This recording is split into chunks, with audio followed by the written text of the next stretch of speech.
வணக்கம், இது king mobiles Vellore number 1 multi brand mobile showroom. இந்த வீடியோவில் நம்ம கிரிப்டோ கரன்சி அண்ட் பிட்காயின் பற்றி தான் பார்க்க போகிறோம். பிகினர்ஸ் வந்து பிட்காயினை வந்து எப்படி அணுகணும் அப்படிங்கிறத பற்றியும் பார்க்க போகிறோம். வீடியோக்குள்ளே போகிறதுக்கு முன்னாடி நம்ம கிங் மொபைல் சேனல் இன்னும் நீங்கள் சப்ஸ்கிரைப் பண்ணலன்னா உடனே சப்ஸ்கிரைப் பண்ணிடுங்க. வாங்க வீடியோக்குள்ளே போகலாம். கடந்த சில வருஷமாக பார்த்தீங்கன்னா நீங்கள் வந்து எங்கே பார்த்தாலும் பிட்காயின், கிரிப்டோ கரன்சி இப்படிங்கிற டேர்ம்ஸை வந்து கேட்டிருப்பீங்க. அதே நேரத்தில் உங்களுக்கு தெரிஞ்சவங்க நிறைய பேர் வந்து இதில் இன்வெஸ்ட் பண்ணுங்க, இல்லை இன்வெஸ்ட் பண்ணிங்கன்னா உங்களுக்கு வந்து ரிட்டர்ன்ஸ் நிறைய வரும், இதுக்கப்புறம் இதுதான் ஃபியூச்சர் அப்படின்லாம் சொல்லிட்டு இருந்திருப்பாங்க. ஸோ அப்போ நம்மளும் யோசிச்சிருப்போம், கிரிப்டோ கரன்சினா என்ன, பிட்காயின்னா என்ன, அது வந்து லீகலா இல்லீகலா, இந்தியாவில் வந்து என்ன ஸ்டேட்டஸில் இருக்குது, உலகம் முழுவதும் வந்து எப்படி வந்து பிட்காயின் வந்து பரவிட்டு இருக்கு, அதனால வந்து நம்மளுக்கு என்ன பாதிப்பு, நம்ம அதில் இன்வெஸ்ட் பண்ணால் வந்து நம்மளுக்கு வந்து எவ்வளோ பெரிய இழப்பு ஏற்படக்கூடும், இல்லை அதில் வந்து ஏதாவது பெரிய லாபம் வரக்கூடுமா அப்படிங்கிறதெல்லாம் பற்றி தான் பார்க்க போகிறோம். அதுக்கு முன்னாடி இந்த வீடியோவில் வந்து நீங்கள் வந்து இந்த பிட்காயினில் வந்து இன்வெஸ்ட் பண்ணலாம், இல்லைனா கிரிப்டோ கரன்சி வந்து ரொம்ப ஒரு பாசிட்டிவான விஷயம், அதை வந்து நீங்கள் கண்டிப்பாக யூஸ் பண்ணணும் அப்படிங்கிற மாதிரி எந்த அட்வைஸும் வந்து நாங்கள் கொடுக்கவே இல்லை. பிட்காயின் வந்து என்ன, அதை வந்து நீங்கள் எப்படி அணுகலாம் அப்படிங்கிற நாலேஜ் மட்டும் தான் ஷேர் பண்ணிக்க போகிறோம். ஸோ ஃபஸ்ட்டு வந்து கிரிப்டோ கரன்சி அப்படின்னா என்னன்னு பார்த்துருவோம். ஸோ கிரிப்டோ கரன்சி பார்த்தீங்கன்னா உங்களுக்கு வந்து கரன்சி அப்படிங்கிறது பார்த்தீங்கன்னா என்னன்னா, நம்ம வந்து இப்போ பண பரிவர்த்தனை பண்ணுறோம். இப்போ வந்து இந்தியாவில் வந்து ருபீஸ் இருக்குது, யூஎஸில் பார்த்தீங்கன்னா டாலர்ஸ் இருக்குது, அதே மாதிரி யூகேல பார்த்தீங்கன்னா பவுண்ட் இருக்குது. இந்த கிரிப்டோ கரன்சிங்கிறது இது மாதிரி கரன்சி இல்லாமல் ஒரு ஆல்டர்னேட்டிவ் கரன்சியாக வந்து கண்டுபிடிக்கப்பட்ட ஒரு டிஜிட்டல் கேஷ் அப்படின்னு சொல்லலாம். ஸோ இந்த கிரிப்டோ கரன்சியில் வந்து நிறைய டைப் ஆஃப் கிரிப்டோ கரன்சி இருக்குது. அதில் இப்போ உலகம் முழுவதும் வந்து ரொம்பவே வந்து வைரலாக பரவிட்டு இருக்கக்கூடிய ஒரு வேரியண்ட் தான் பார்த்தீங்கன்னா பிட்காயின் அப்படின்னு சொல்லுவாங்க. ஸோ இந்த கிரிப்டோ கரன்சி வந்து எந்த ஒரு நாட்டை சார்ந்த கரன்சியும் இல்லை. ஸோ நீங்கள் வந்து இப்போது உங்கள் கேஷை வந்து ஷேர் மார்க்கெட்டில் ஒரு ஷேர் வாங்கி இன்வெஸ்ட் பண்ணி வச்சுக்கிறீங்க, இல்லைனா ஒரு கோல்டு வாங்கி இன்வெஸ்ட் பண்ணி வச்சுக்கிறீங்கன்னா, அதே மாதிரி கிரிப்டோ கரன்சியில் நீங்கள் வந்து ஒரு பிட்காயின் வாங்கி இன்வெஸ்ட் பண்ணி வச்சுக்கலாம். இது பார்த்தீங்கன்னா 2008 வந்து ஒரு பர்சன் வந்து இதை வந்து ஃபஸ்ட்டு ஒரு பிளாங்க் பேப்பரில் டிஜிட்டலைஸ்டு கரன்சியாக இனிஷியலைஸ் பண்ணியிருக்காங்க அப்படிங்கிறதா வந்து சோர்ஸில் இருக்குது. பட் அந்த பர்சன் வந்து ஒரு பர்சனா இல்லை குரூப்பா அப்படிங்கிற எந்த இன்ஃபர்மேஷனுமே இல்லை. ஸோ பிட்காயினுடைய ரூட் எடுத்து பார்த்துக்கிட்டிங்கன்னா 2008 இருந்து இருக்கு. இப்போ பார்த்தீங்கன்னா கிட்டத்தட்ட ஒரு 23 வருஷம் ஆயிடுச்சு அப்படின்னு தான் சொல்லணும். இப்போ பார்த்தீங்கன்னா உலக நாடுகளில் நிறைய நாடுகளில் வந்து இந்த பிட்காயின் அப்படிங்கிற வழக்கம் வந்து ஃபாலோ பண்ண ஆரம்பிச்சிட்டாங்க.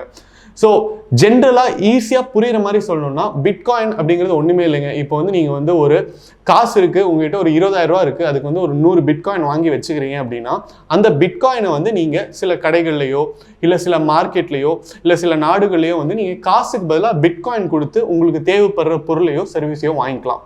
ஸோ பணத்துக்கு பதிலாக நீங்கள் வந்து பிட்காயின் யூஸ் பண்ணலாம். அதனால தான் இது வந்து கிரிப்டோ கரன்சி அப்படின்னு சொல்கிறாங்க. கரன்சி இல்லாமல் ஒரு மாறுபட்ட ஒரு சோர்ஸ்.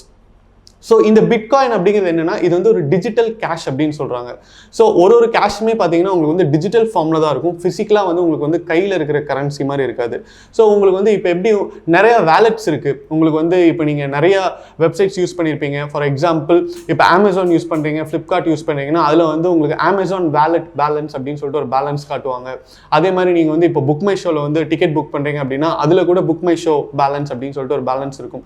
ஸோ இது மாதிரி நீங்கள் வந்து ஒரு குறிப்பிட்ட எக்ஸ்சேஞ்சில் வந்து பிட்காயின் வாங்கிட்டீங்கன்னா அந்த அக்கௌண்ட்ல வந்து உங்களுக்கு வந்து குறிப்பிட்ட அளவுக்கு வந்து உங்களுக்கு வந்து பேலன்ஸ் இருக்கும். சப்போஸ் ஒரு 100 பிட்காயின் இருக்குது, ஒரு பிட்காயினுடைய வேல்யூ பார்த்தீங்கன்னா உங்களுக்கு வந்து 1500 ரூபா அப்படின்னா, நீங்கள் வந்து ஒரு 100 பிட்காயின் வாங்கிட்டீங்கன்னா அந்த குறிப்பிட்ட எக்ஸ்சேஞ்சில் வந்து உங்களுக்கு 100 பிட்காயின் வந்து பேலன்ஸ் இருக்கும், உங்கள் பேரில் இருக்கும்.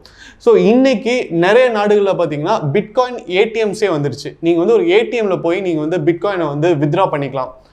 ஒரு எக்ஸ்சேஞ்சிலேருந்து இன்னொரு எக்ஸ்சேஞ்சுக்கு வந்து மாற்றிக்கலாம், ட்ரான்ஸ்ஃபர் பண்ணலாம். அண்ட் நீங்கள் வந்து நிறைய சூப்பர் மார்க்கெட்ஸில் பிட்காயின் யூஸ் பண்ணி நீங்கள் வந்து பர்ச்சேஸ் பண்ணலாம். இந்த அளவுக்கு வந்து எமர்ஜ் ஆகிட்டு இருக்கு. ஸோ இது எதுக்கு அப்படின்னு கேட்டிங்க அப்படின்னா, ஆல்ரெடி நம்மளுக்கு வந்து கரன்சி இருக்குது. இந்தியாவில் பார்த்தீங்கன்னா ருபீஸ் இருக்குது, எல்லா நாடுகள்லையுமே அவங்க கரன்சி இருக்குது. இது எதுக்கு அப்படின்னு கேட்டிங்கன்னா, இப்போ இந்திய ரூபாயோட மதிப்பு பார்த்தீங்கன்னா ஒரு யூஎஸ் டாலருக்கு 100 ரூபா இருக்குது அப்படின்னா 5 வருஷத்துக்கு முன்னாடி ஒரு யூஎஸ் டாலருக்கு பார்த்தீங்கன்னா 70 ரூபா தான் இருந்திருக்கும்.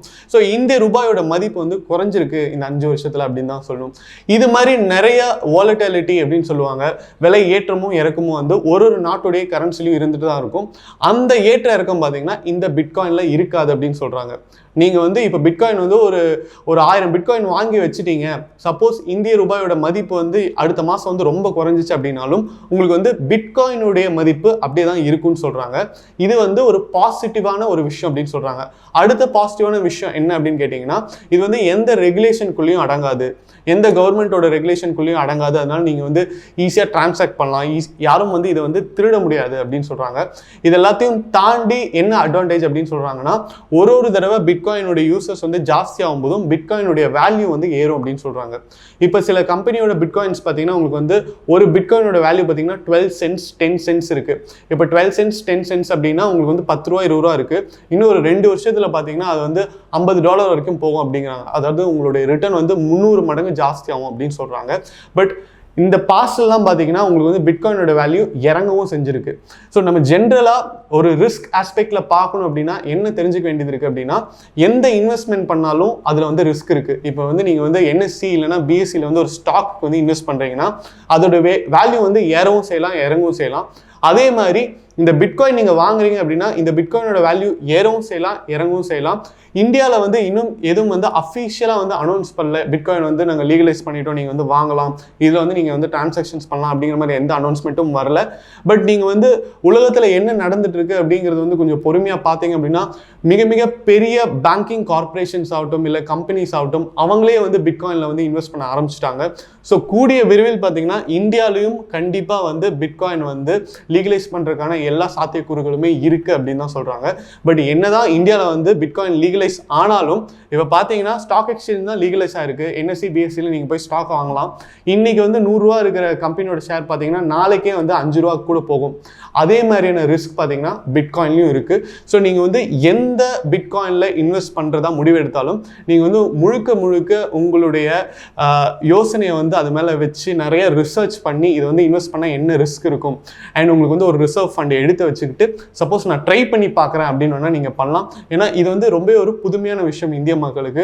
இன்னும் வந்து முழுசாக எந்த ரெகுலேஷன்ஸுமே வரல அப்படின்னு தான் சொல்லும். இப்போ நாளைக்கு வந்து கவர்மெண்ட் வந்து இதை வந்து லீகலைஸ் பண்ணிட்டு ஒரு 3 மாதத்துக்கு அப்புறம் அவங்க வந்து அவங்களுடைய ரெகுலேஷன்ஸை சேஞ்ச் பண்ணுறதுக்கும் வாய்ப்பு இருக்குது. ஸோ அடுத்த வீடியோவில் பார்த்தீங்கன்னா இந்தியாவில் வந்து எந்தெந்த அப்ளிகேஷன்ஸ் வந்து நீங்கள் வந்து கிரிப்டோ கரன்சியில் இன்வெஸ்ட் பண்ணுறதுக்கு பிட்காயின் வந்து வாங்குறதுக்கு யூஸ் பண்ணலாம், அந்த அப்ளிகேஷனில் நீங்கள் எப்படி வாங்கலாம் அப்படிங்கிற ஒரு வீடியோ தான் நாங்கள் போட போகிறோம். Stay tuned with king mobiles. இந்த வீடியோ உங்களுக்கு பிடிச்சிருந்தா லைக் பண்ணுங்கள், கமெண்ட் பண்ணுங்கள், ஷேர் பண்ணுங்கள். இது மாதிரி நிறைய டெக் அப்டேட்ஸ் மொபைல் அன்பாக்சிங் வீடியோஸ்லாம் பார்க்குறதுக்கு நம்ம கிங் மொபைல் சேனலை சப்ஸ்கிரைப் பண்ணுங்கள். அடுத்த வீடியோவில் உங்களை சந்திக்கிறேன். Until then, it's bye from DK.